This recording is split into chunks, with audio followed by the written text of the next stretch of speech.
Is a presentation of the Blue and White Sports Network. Hi, I'm Craig Bolerjack, and for the next few minutes, I'll be your host as we take a look back at a fantastic journey by a remarkable group of athletes, the 1996 BYU football team. Now, as college football teams go, the 1996 BYU edition may not have appeared to be destined for greatness in the beginning, but there were some indications that this could be an exceptional year. A legendary head coach in his 25th season and the chance to play a 15-game schedule, something no other NCAA team had ever done. Still, what united this unique group of players and coaches was the ability to draw together as a team for a common goal against uncommon odds. And most of all, to never stop believing that this was their year, the year of the Cougars.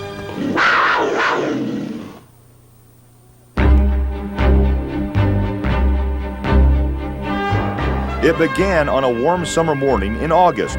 Brigham Young University Athletic Director Rondo Felberg had successfully negotiated a plan to focus the eyes of the nation on Provo, Utah for the first college football game of the season. The Cougars hosted Texas A&M in the annual Pigskin Classic. The Aggies were nationally ranked and considered to be a powerhouse representative of the Big 12 Super Conference. The game was a risky gamble that could have backfired on the school and its newly expanded conference, both desperately seeking national respect. For many BYU fans, however, this was a payback opportunity for an embarrassing loss at Texas A&M in the 1990 Holiday Bowl.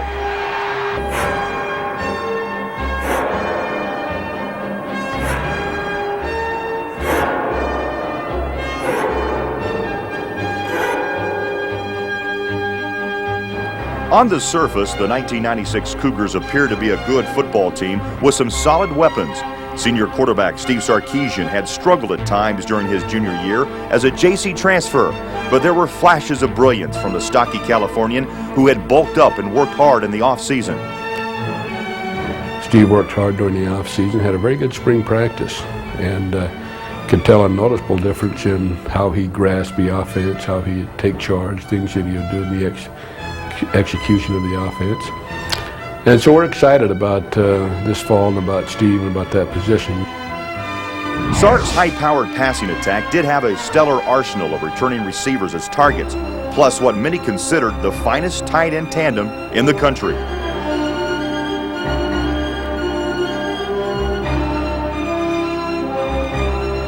The big reconstructed O-line was anchored solidly by senior center Larry Moore. If there was a big question mark for BYU's offense, it was the young and untested group of running backs. On defense, the Cougars returned some key ingredients, especially at the linebacker and secondary positions. But early speculation gave no indication how truly spectacular this entire defensive unit would become. On special teams, everyone knew what James Dye, the nation's most electrifying return man, was capable of. Yet the kicking game was unheralded and questionable.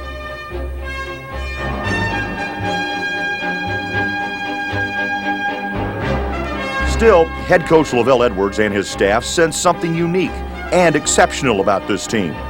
We felt that last spring. I think after the way the season ended a year ago, we felt like we should have had a much better year a year ago than what we had, and I thought these players stepped it up and they got together, and we had great leadership from the seniors, and then some of the younger guys stepped up as well. Then of course the input into the team with the recent recruits. So it's just one of those years, like I said, when it all came together.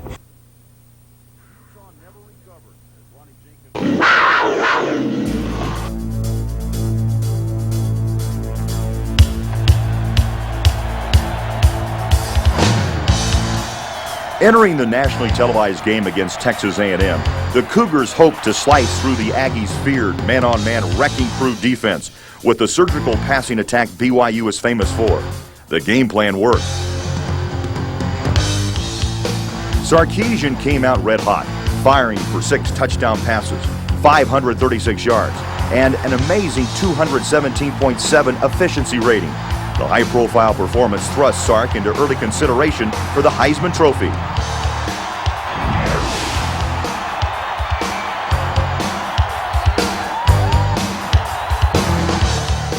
The defense rose to the occasion as well, stopping the Aggies cold in critical situations and forcing a big turnover in the second quarter that shifted momentum back to BYU.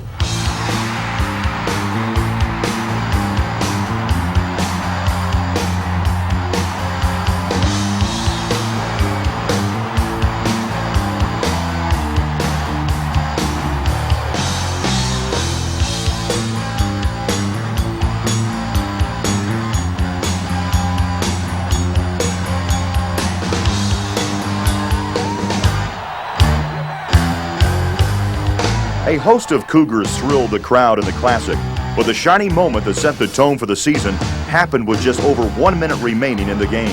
And here's a pass downfield. This one could go. It is caught for a touchdown. It is Kale Man, what a throw. I'll tell you, what a throw. 24 seconds to take the lead at 40-37. The 41-37 win was the biggest for the program since the 1990 upset over Miami, and the nation took notice as the fans celebrated their heroes.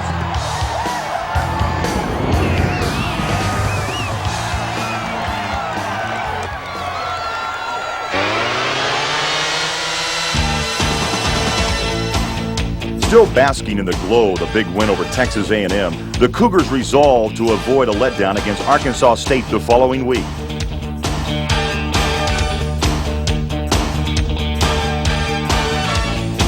The struggling Indians were a replacement for Alabama on the schedule.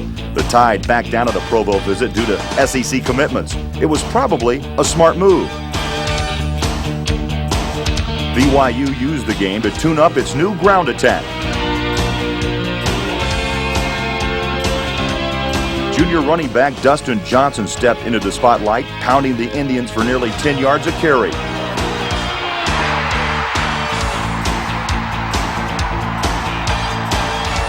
Keipo McGuire amazed the home crowd with some high-flying acrobatics.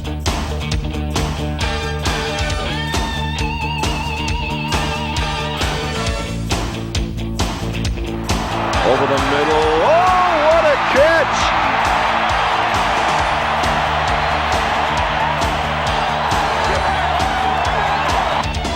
Linebacker Shay Muirbrook proved that he would once again be a terrifying obstacle for BYU opponents.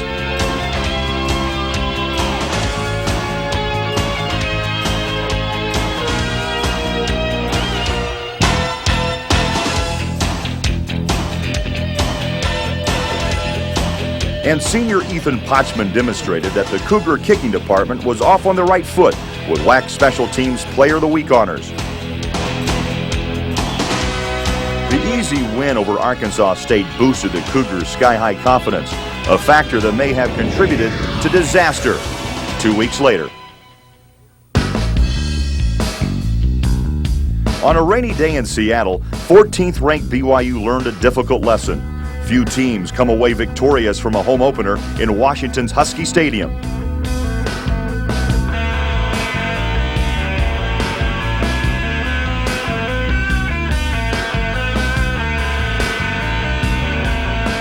For perhaps the only time during the season, the Cougars took the field with an overconfident attitude, even arguing about what color socks to wear on national TV. In response, the Washington Huskies ran over the stunned BYU defense with a solid rushing game.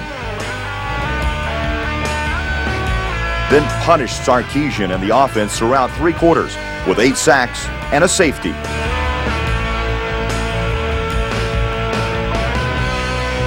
Regrouping, BYU began to move the football in the second half, featuring Lewis and Mealy, BYU's 2 towering tight ends. The Cougars outscored the Huskies in the second half, but it was too little too late in a game that shattered the dream of a perfect season and ultimately proved to be very costly for BYU. Now I guess I understand why everybody hates to come here to Husky Stadium, because it's pretty loud and pretty intense. We kind of had in our back of our minds, if we won this game, for sure we got a good chance of going undefeated. So, but apparently it didn't work out that way.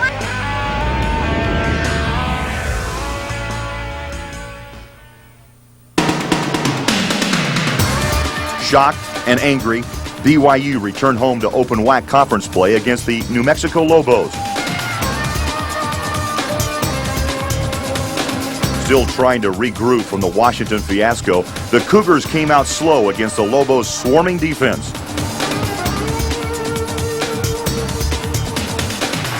Sarkisian and the offense struggled to get on track until just before the end of the first half, when Keipa McGuire found the end zone.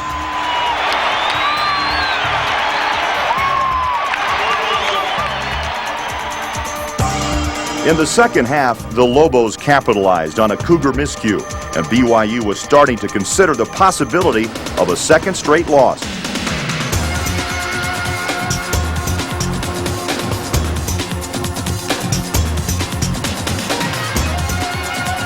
Refusing to back down, Butkus Award candidate Shay Muirbrook led the Big Blue defense in shutting down any threat, sacking tricky Lobo quarterback Donald Sellers 3 times and adding 13 more tackles to hold New Mexico to only 273 total yards.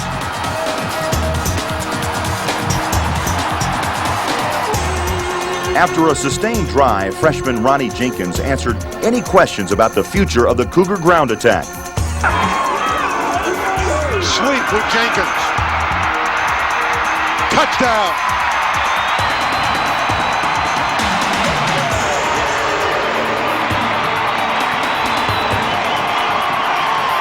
Finally, WAC Special Teams Player of the Week Omar Morgan showed speed does kill, putting the nail in the Lobo coffin with a crowd-pleasing blocked field goal attempt, sealing the Cougars' 16th straight win over New Mexico.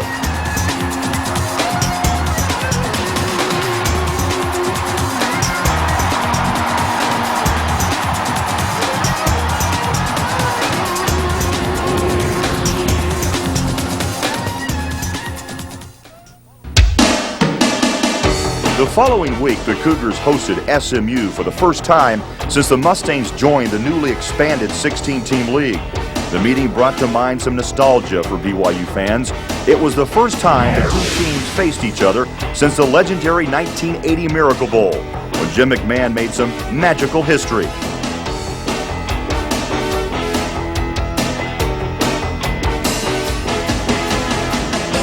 After 2 consecutive lethargic outings, the high-powered Cougar offense finally exploded. Sarkisian shredded the Mustang secondary, throwing for 375 yards and completing nearly 80% of his passes.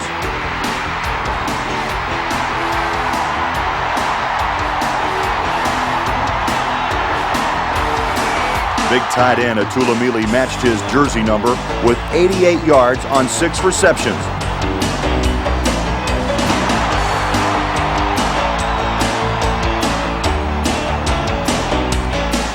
The Cougar ground game continued to gather momentum, featuring dazzling footwork from junior back Brian McKenzie. Breaking free. That's a brilliant touchdown by Brian McKenzie.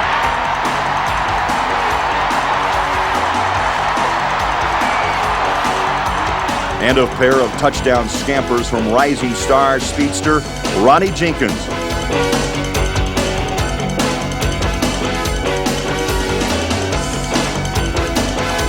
The sweep with Jenkins.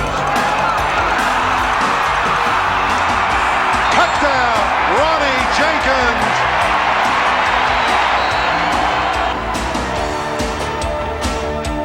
Sark capped an impressive first half with a long-distance connection to K.O. Kealalui.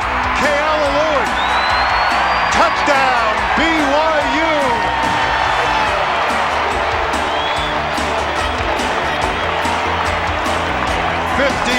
yards, Sarkisian to Kealalui.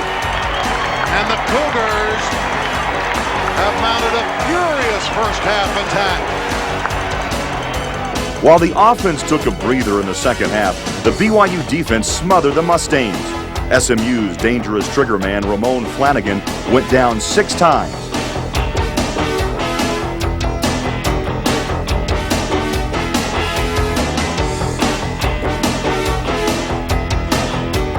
The increasingly fearsome Cougar D totally shut down SMU in the final 3 quarters to send a painful message to the rest of the appointments on their schedule.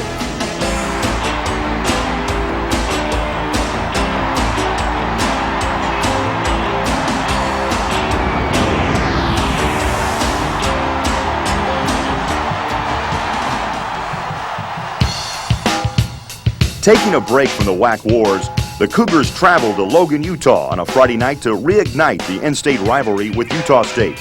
In front of a record crowd, the two teams battled for bragging rights and the old wagon wheel trophy. Almost immediately, linebacker Brad Martin destroyed any Utah State dreams of an easy upset. Ethan Potchman continued to earn respect with the Cougars' first two scores.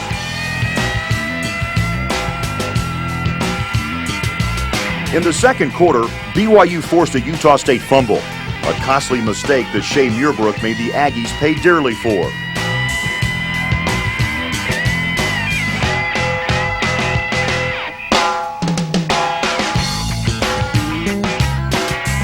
In the third quarter, James Dye sent personal regards to his former school with an electrifying 79-yard dance to the end zone. It was merely a taste of the future.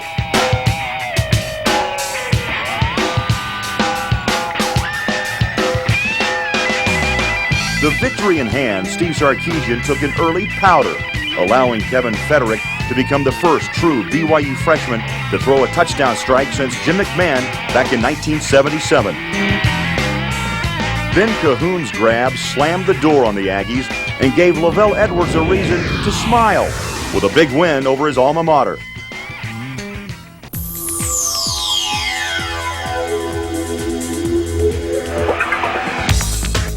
Although UNLV is one of the new WAC expansion teams, the Rebels were scheduled as a non-league guest for homecoming on a beautiful autumn day in Provo.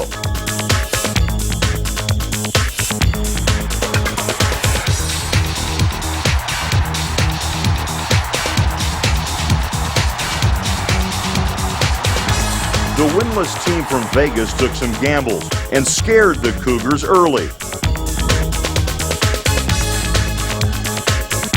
But again, it was Brad Martin who stepped up to stop the rebellion with two key fumble recoveries.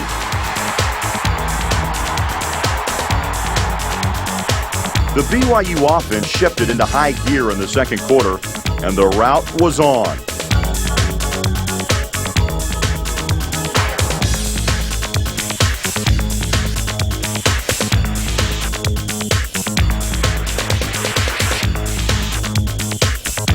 Outstanding tight end Chad Lewis worked on his Superman impression, leaping tall defenders in a single bound in key third down situations.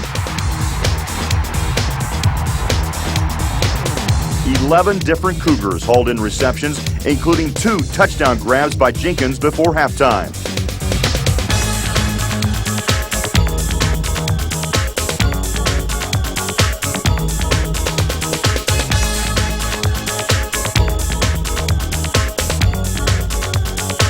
The Cougar ground attack continued to gather momentum. McKenzie, touchdown.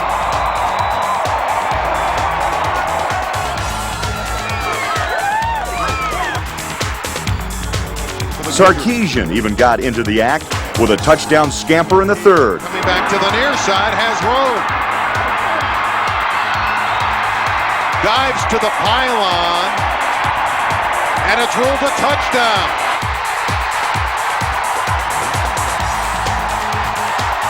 The Rebels' talented freshman quarterback Joe Denton spent a lot of time on his back taking in the picturesque Provo scenery, courtesy of another big day by Shay Muirbrook and sophomore defensive end Darren Yancey.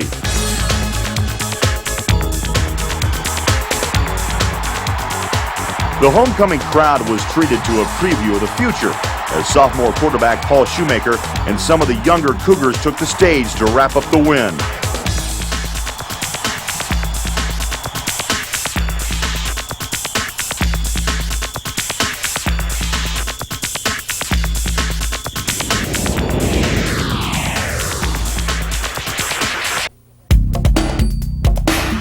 BYU hit the road to windy Oklahoma to take on Tulsa, another WAC newcomer. The late-night matchup on ESPN put the Rolling Cougars in the national spotlight again, and they made the most of the opportunity. Ethan Potchman kicked off the festivities with a 51-yard field goal straight into the eye of the Golden Hurricane. the longest for the Cougars in nearly a decade. Shay Muirbrook continued to be a defensive monster, forcing costly mistakes, including a 38-yard pickoff, earning WAC Defensive Player of the Week status in the process.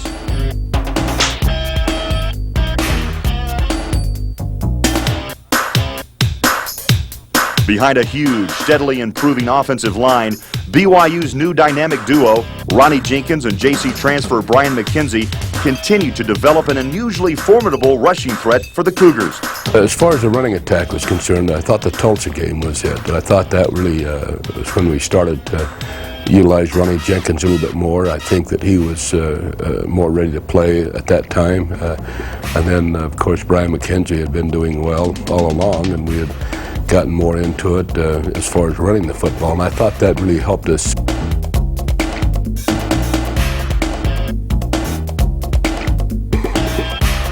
From the outset, Sarkisian and company went to work picking apart the stunned Tulsa defenders.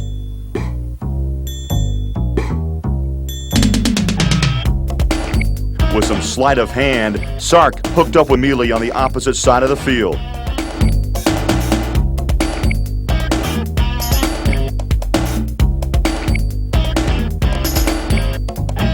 Tulsa snapped out of a daze late in the first half to briefly make the game interesting.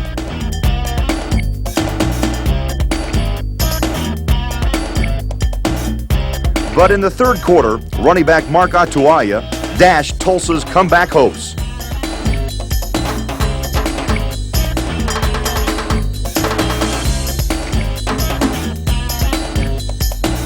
Then Sarkisian ended all doubt, hitting James Dye full stride on a quick slant to blow away the hurricane and exit Tulsa with the mission accomplished.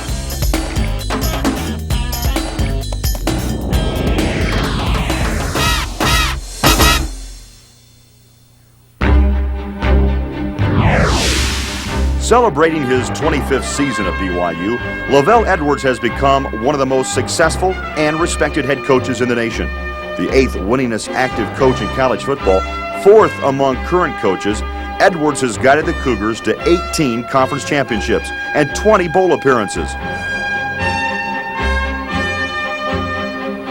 I'm already looking forward to spring practice, and so I think as long as that I'm productive and that I have that same excitement to recruit, to look forward to spring practice and look forward to the other elements of the whole coaching process, that I want to stay with it. And so when that happens, if that's no longer something I'm looking forward to, then obviously it'll be time to quit. Following the Tulsa win, LaVell was named Utah Centennial Coach of the Century.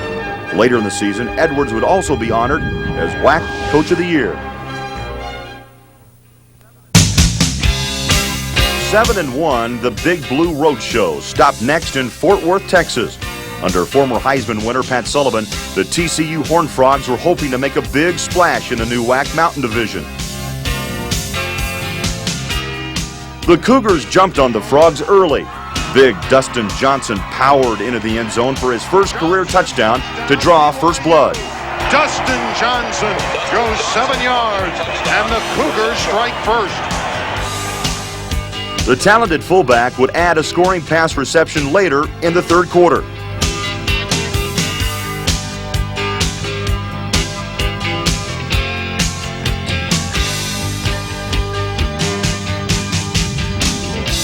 Sarkisian came out firing to become the first quarterback in the nation to throw for 3,000 yards in 1996.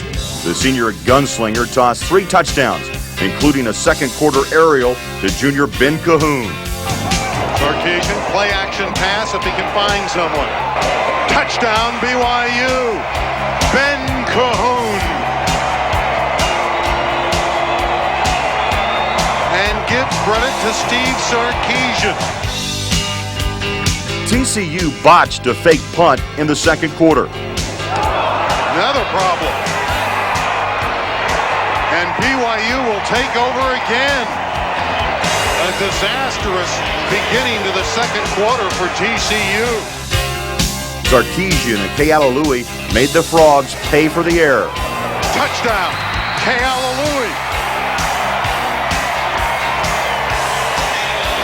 On a strike. The celebration was short-lived for the tough receiver from Hawaii, however. Later, KO went down with a frightening knee injury that caused some big worries for the BYU contingent.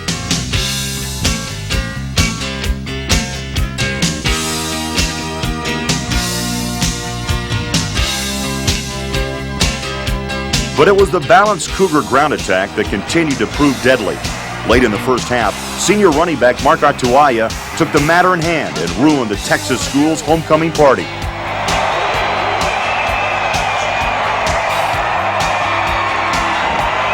The longest run of the season for BYU for Mark Atuaia. That could be a backbreaker for the Horned Frogs. The Cougar defense squelched any attempts at sustained TCU comeback drives. WAC Defensive Player of the Week Omar Morgan lived up to his nickname, The Blanket, with 2 key interceptions inside the 10-yard line to ensure the victory, moving the Cougars as high as number 13 in the polls. The Cougars returned home to host familiar rival UTEP in a conference battle. Charlie Bailey's Miners were improved and dangerous, especially on defense, where they led the league.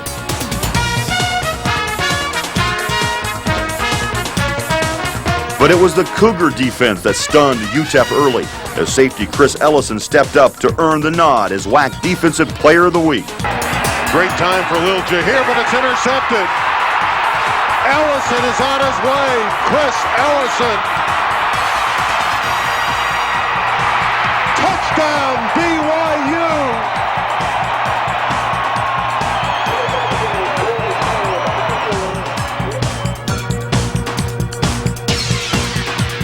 The defense continued to keep the Miners pinned down throughout the first half.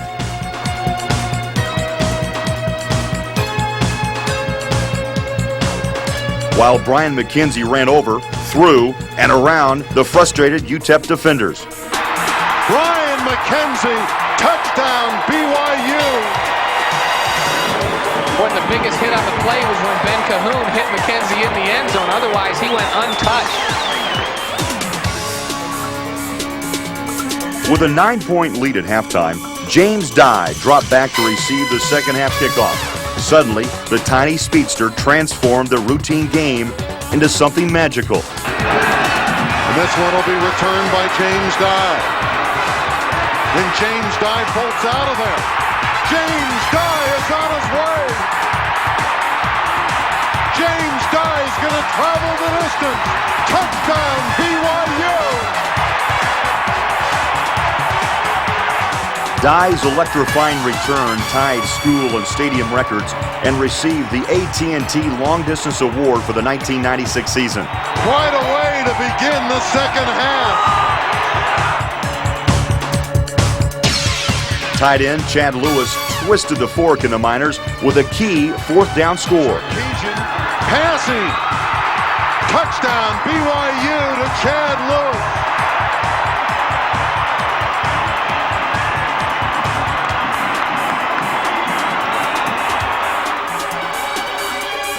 Meanwhile on the sideline, K.O. Kealalui was not content to sit and watch. Shaking off what looked like a season-ending knee injury from 1 week earlier, the steely tough receiver pestered coaches into letting him play.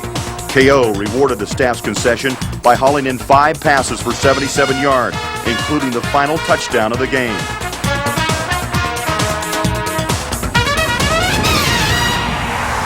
The Cougars jumped to number 12 in both major polls. After humiliating WAC favorite Utah the previous week in Houston, the Rice Owls invaded Cougar Stadium with similar plans. Former Air Force coach Ken Hatfield installed a tricky option attack that had Rice in serious contention for the conference crown. The challenge is they're always a contender. So to win our division, you got to beat BYU. There was just one problem. No team or coaching staff had more successful experience defending the wishbone than the BYU Cougars. Skilled reserve quarterback Tim Dickman was a key to the team's preparation, leading an option-oriented practice squad. With a brilliantly designed game plan, Brigham Young dominated Rice from the start.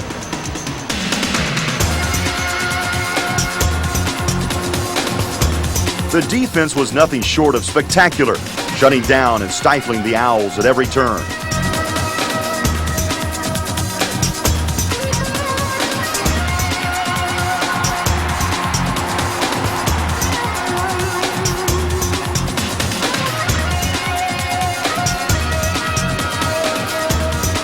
In desperation, the Owls tried to go to the air, but again, the Cougar defenders slapped away any opportunity, setting a school record for least passing yards allowed, 0.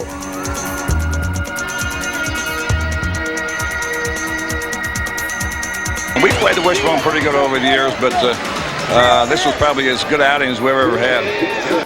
While the defense worked on the shutout, the offense took advantage of the bewildered and weary team from Houston. With balanced precision, the Cougars struck in the air and on the ground.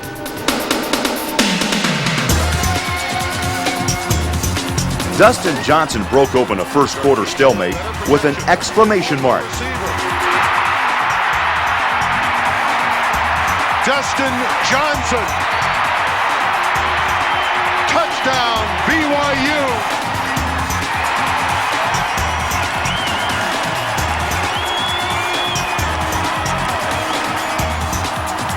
Brian McKenzie and Ronnie Jenkins hammered the Owls with the 1-2 punch. McKenzie rushed for 97 yards and 2 touchdowns, while his partner in crime scrambled for 109 yards on the ground. Scramble. This is the freshman Ronnie Jenkins. Bouncing outside. Jenkins still on his feet. He's all the way down to the 6-yard line. In the third quarter, James Dye dropped back to receive a punt and proved lightning can easily strike twice. James Dye. He'll return it from his 34 to the 50. The electrifying Dye is on his way. Touchdown, Cougars!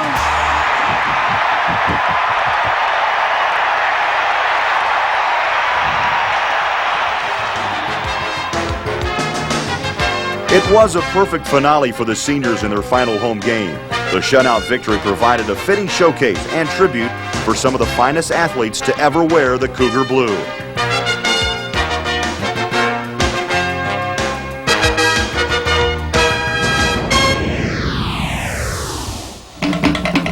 Normally a distracting visit to paradise, the Cougars traveled across the Pacific to Hawaii, only to discover a waterlogged island saturated by unrelenting rain. In recent years, the rivalry with the Hawaii Rainbows had become intense, especially in Aloha Stadium, where the Bows pulled off some big upsets over the team that routinely steals some of their top homegrown talent. Eyeing the division and conference championships, as well as a huge game the following week, the Cougars could not afford a letdown. But this was a different Hawaii team, struggling to find its identity after new coach Fred Von Appen took over and cleaned house, banking on the future. The elements proved to be a factor as the Cougars worked with a heavy, soggy ball on the drenched artificial surface. Several members of BYU's Polynesian pipeline were anxious to return home in front of friends and family. Mark Atuaia from Laie didn't waste much time getting things started. Dumps it off to Atuaia. Touchdown, BYU.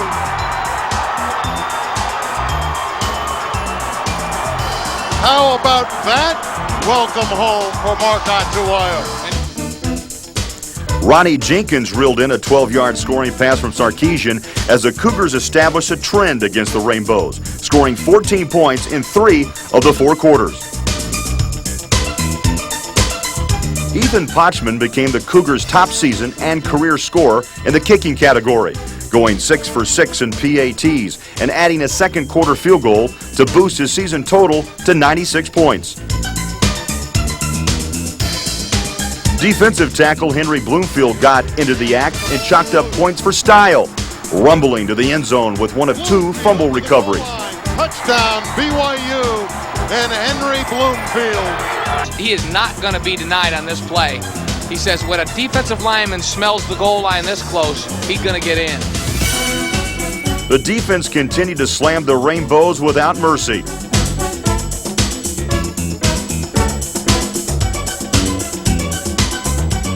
Senior defensive back Tim McTire added to his impressive Cougar career and scored WAC Player of the Week honors with 2 steals in the secondary. McTire going back the other way is out of bounds at the 45. Finally, Brian McKenzie knocked any remaining wind out of the Hawaii threat with his decisive stamp on the final score. Brian McKenzie will score.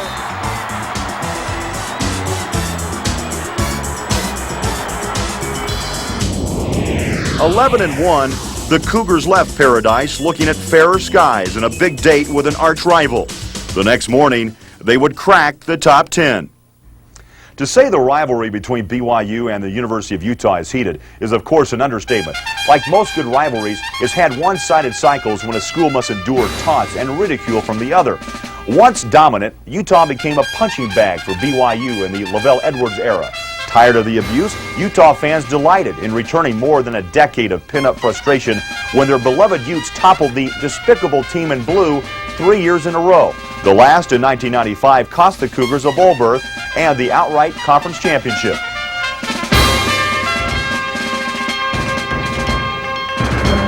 Preseason media favorites to win the division and the conference title, the Utes were once again in prime position to steal the Cougars' top 10 thunder. As the two teams prepared for battle on the Utes' home turf, the stakes seemed incredibly high. Aside from bragging rights, to the victor went the first Mountain Division title, a chance to play for the WAC championship in Las Vegas, and a likely bowl bid. For the Cougars, a slot in the Elite Bowl Alliance even seemed within reach.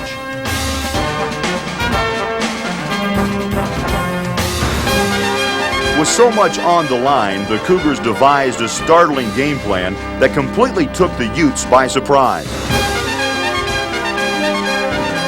Sacrificing his stats for the win, Sarkisian and company almost completely abandoned the famous Cougar passing machine.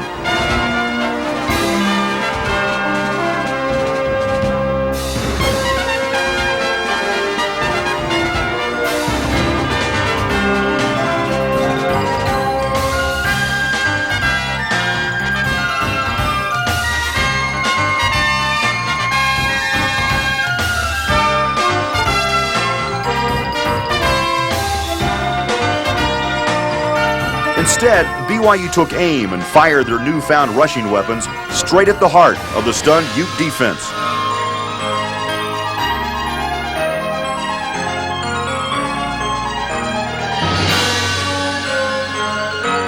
Utah never recovered as Ronnie Jenkins and Brian McKenzie pounded the Utes for more than 150 yards each and 4 touchdowns combined.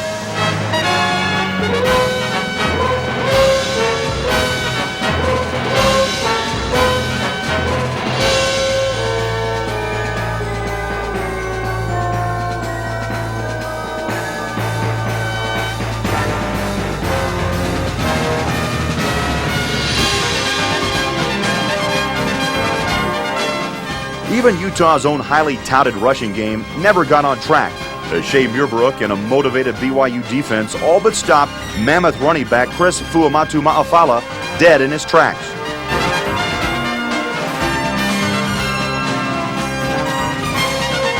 Sweet revenge and a sweeter victory. No one cared that the Cougars' streak of 17 games with a touchdown pass had ended. Sarkisian finished the game 7 of 12 for 70 yards and no interceptions. For the WAC Mountain Division champions, it was a very good day.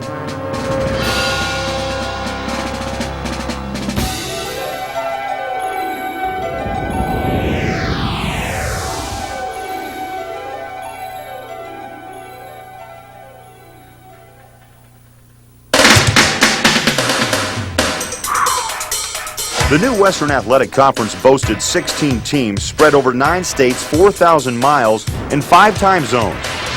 Split equally into 2 divisions, Pacific and Mountain, the regular season division winners met in Las Vegas for the inaugural WAC Championship. With 17 conference titles already to its credit, BYU represented the Mountain Division and it was fitting that the Wyoming Cowboys would be the Pacific representative. The longtime rivals are two charter members of the original conference.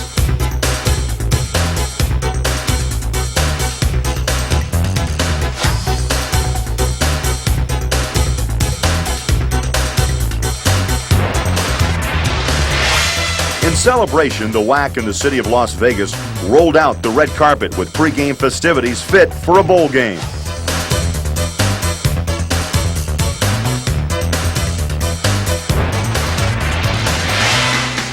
Like BYU, Wyoming enjoyed an outstanding regular season marred by only one loss.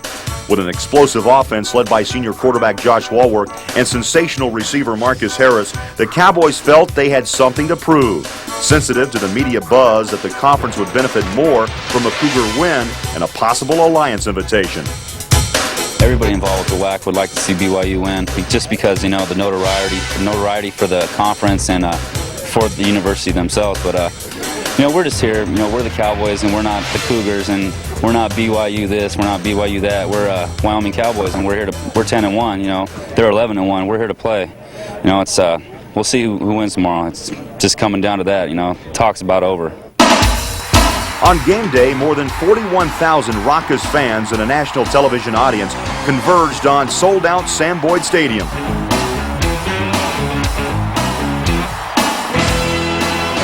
The event lived up to its billing, delivering better television ratings than the Big 12 and SEC championship games that day.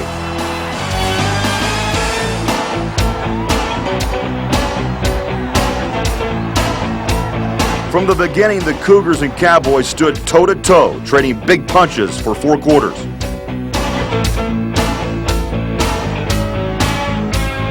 But the battle was costly for BYU early. Leading the nation in receptions and receiving yards by a tight end, first-team All-American Atula Mili suffered a brutal season-ending knee injury. Although missing in action, his competitive spirit would continue to provide inspiration for the team. Well, you know, at halftime we dedicated this game to Atula Mili, and anything we do from here on out, we dedicate to Atula. He's probably the biggest player on our team. And when he went down, we just got together and said, this is for him. Settling into a defensive struggle in the first half, special teams played key roles.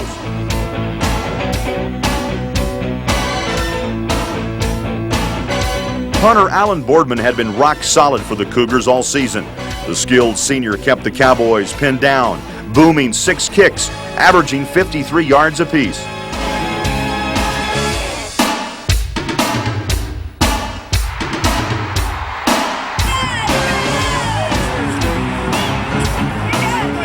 Ethan Potchman struck the first scoring blow for the Cougars with a 30-yard field goal in the first quarter.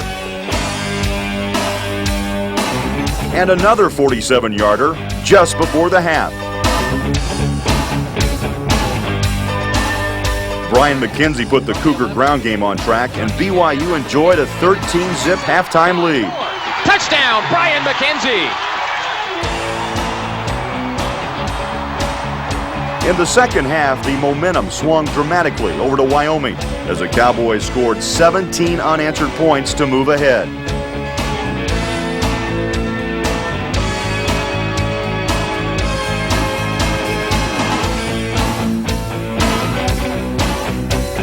Suddenly back in the game and smelling victory, the Wyoming fans rocked the stadium until Omar Morgan stepped in front of a Walworth missile. They're calling an interception. Omar Morgan steps in front of the Wyoming receiver at the far sideline. What a turnaround. Omar Morgan gets the feet in bounds, and it's BYU football. Capitalizing on the turnover, the Cougars marched 44 yards in just 3 plays to recapture the lead. Undaunted, Wyoming stormed back with a touchdown and a 2-point conversion to go up 25-20.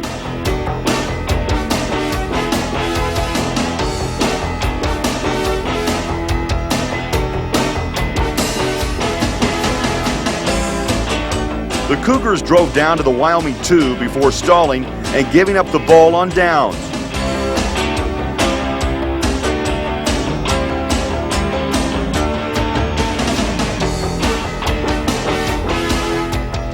The Cougar defense corralled the Cowboys, forcing a punting situation from their own 5. But rather than give BYU excellent field position with just 2:05 remaining, Wyoming coach Joe Tiller rolled the dice and took a safety.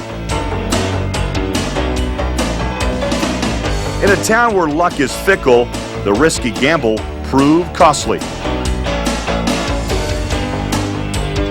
Following the free kick, the Cougars drove downfield, racing against the clock.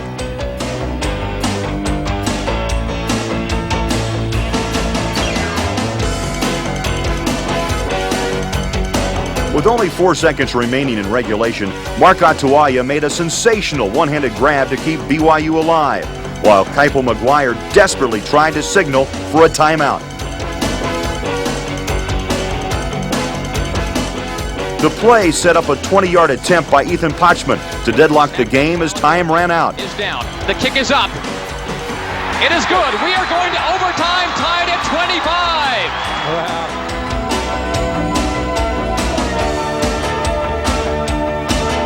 In overtime, BYU won the toss and deferred to Wyoming. BYU has won the toss.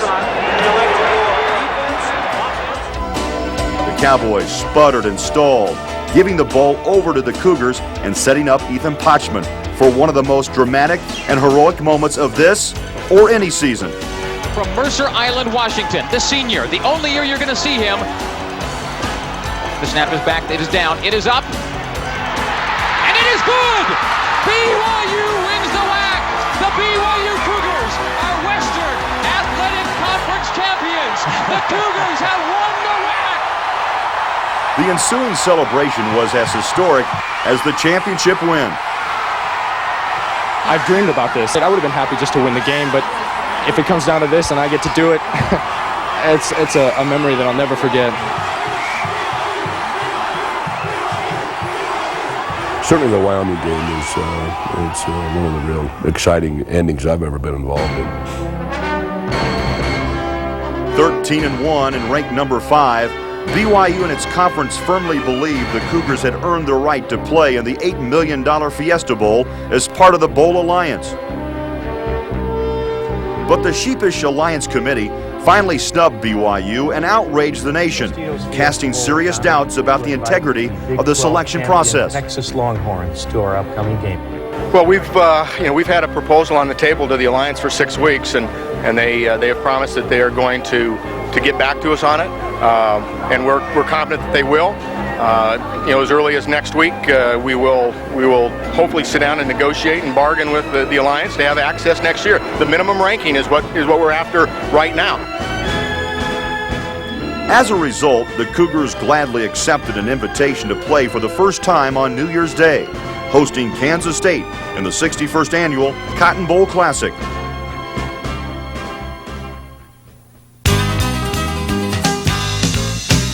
Texas is famous for its hospitality, and the Cotton Bowl is no exception. The team and staff traveled into Dallas more than a week early to practice in the mild weather. Get down there and you actually have 2-a-day practices for a couple of days in December, which is probably not a normal thing that people do, but our players responded to it and did very well. A large contingent of Cougar fans arrived in the days leading up to the game, but they were easily outnumbered by the purple-clad Kansas State fans. Finishing third in the Big 12 North Division, the 9-2 Kansas State Wildcats were ranked number 14 in both national polls. Reveling in the Cats' first New Year's Day appearance, more than 40,000 Kansas State faithful traveled to Dallas, shattering previous bowl attendance records. The city welcomed its guests with a Texas-sized helping of pregame celebrations and festivities, and the party was on.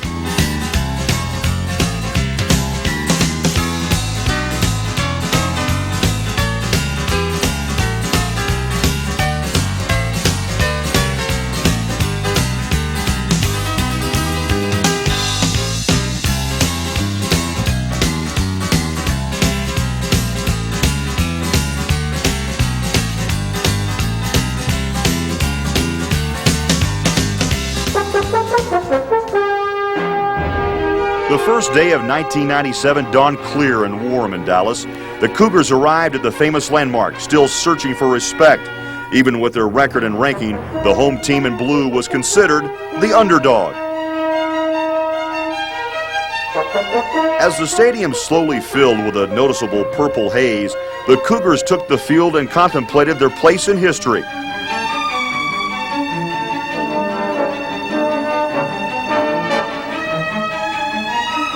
After some pregame pyrotechnics, BYU won the coin toss and predictably deferred to the second half.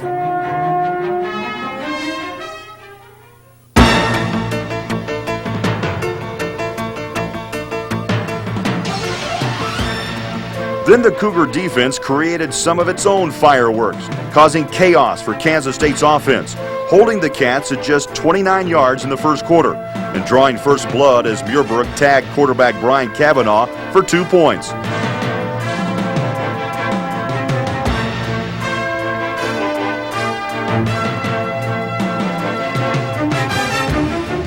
The defense continued its relentless attack as Tim McTire picked off Cavanaugh, silencing the huge Wildcat crowd.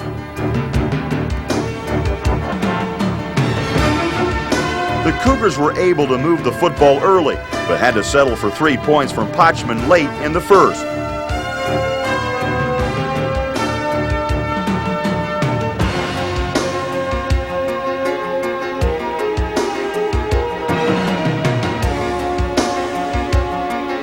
Muirbrook and company continued to make life miserable for Kansas State in the second quarter.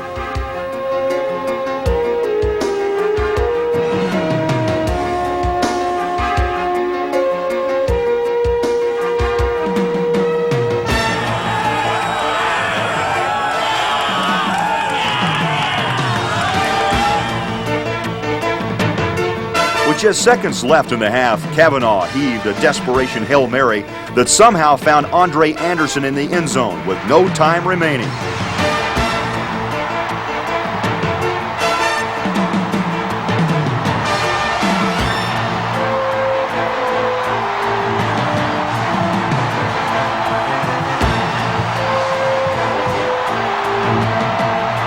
After some bizarre confusion on the PAT attempt, the Wildcats successfully punched in a 2-point conversion to take the halftime lead.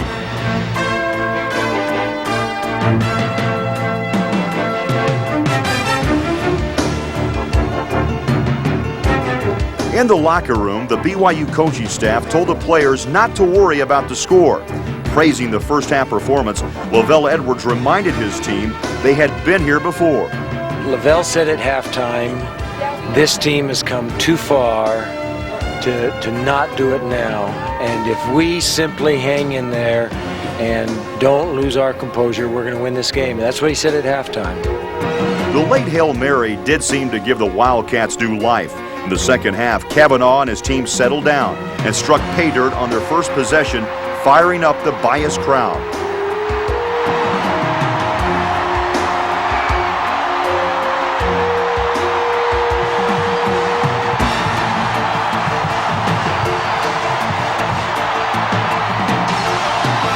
For the remainder of the quarter, however, the game would settle into a defensive struggle.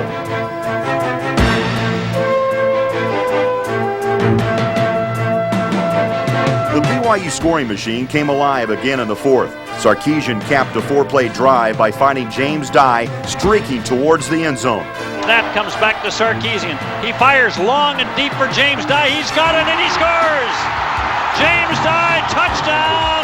And he beats Dimitri Denmark, who was right there with him. A 32-yard scoring pass from Sarkisian to James Dye.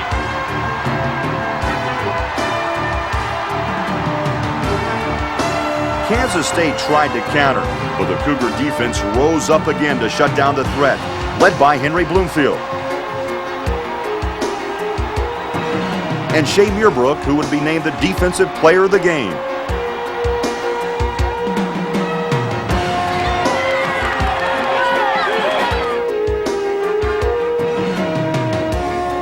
Overcoming some questionable officiating, the Cougars drove downfield.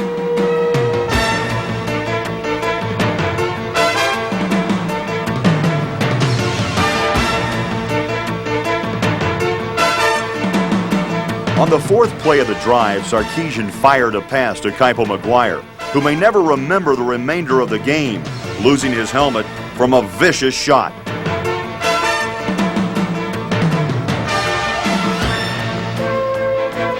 With just over 3 minutes remaining, Sarkisian dropped back in the shotgun and found K.O. Kealalui. Stands in the pocket, lofts one into the end zone. Touchdown!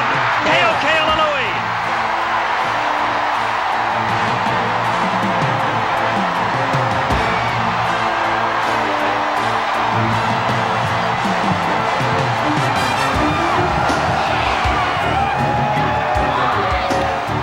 As the Cougars celebrated the lead, it seemed very appropriate that the gritty Hawaiian senior would be the one to make the first and last touchdowns of this remarkable season, somehow bringing everything full circle.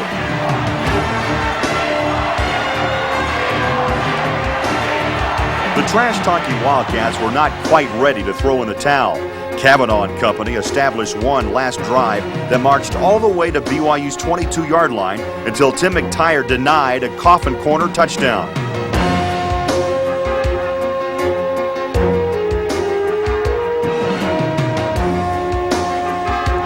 Then Shay Muirbrook recorded the final sack of his outstanding year.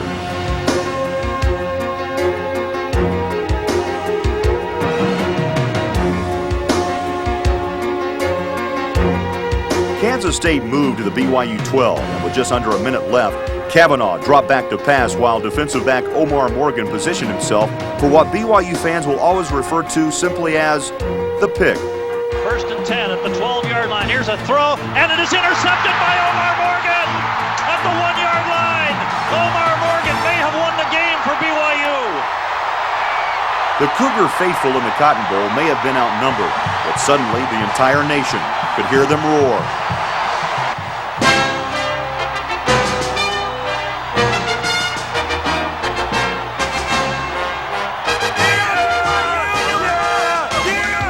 Offensive player of the game, Steve Sarkisian, took a knee, finishing his astounding career at BYU and marking the beginning of an emotional celebration that would last a lifetime.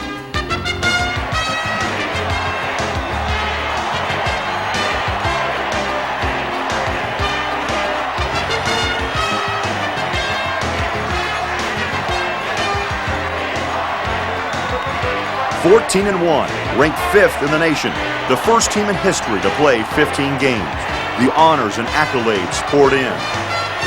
Shining stars and unsung heroes alike, the 1996 BYU football team will long be remembered not merely as an outstanding group of individuals, but rather as a remarkable team, united together for one cause for one moment in time.